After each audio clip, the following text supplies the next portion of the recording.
ఎంక్వైరీలు జరిగాయి. అదే అంతగా ఆయన అడ్డగోలుగా ఆరోపణలు చేస్తా ఉంటే కనీసం వినడానికి కూడా ఓపిక లేకపోతే ఎలా ఉంటుంది?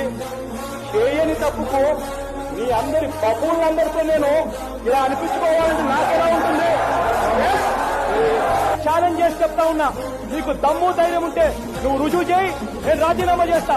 లేదంటే చంద్రబాబు నాయుడు రాజీనామా చేస్తాను. ఒకటి సవాలు విసురుతాను నేను. Challenge challenge challenge